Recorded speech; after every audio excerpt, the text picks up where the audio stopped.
ছাদ বাগানে অনেকটা আমি প্যাকেটের মধ্যে এই নয়নতারার গাছগুলো করেছিলাম। তো প্যাকেটগুলোকে ফেলে দিয়েছি, ছিঁড়ে গেছিলো। তখন নয়নতারার এই গাছগুলোকে তুলে তুলে এই গ্রো ব্যাগের মধ্যে রেখেছিলাম।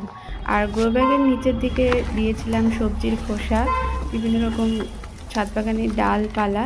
তো আজকে দেখো এই গাছগুলোকে তুলে দিচ্ছি, কারণ আমার এই মাটিটা দরকার আছে। আর এই মাটিটা এখন নিশ্চয়ই রেডি হয়ে গেছে, নিচের দিকে সবজির খোসা দিয়ে তৈরি মাটি। তো এটা একটা সারেই পরিণত হয়ে গেছে।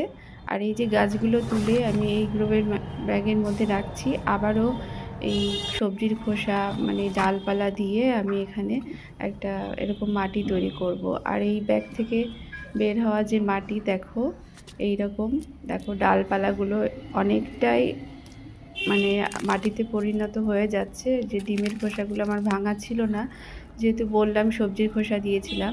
তো এরকম সুন্দর মাটি, ঝুরঝুরে মাটি রেডি হয়ে গেছে। এগুলোকে আমি এখন ফুল গাছ লাগানোর জন্য ব্যবহার করব। তো দেখো কত সুন্দর মাটি আমি পেয়ে যাচ্ছি। তো এভাবেও তোমরা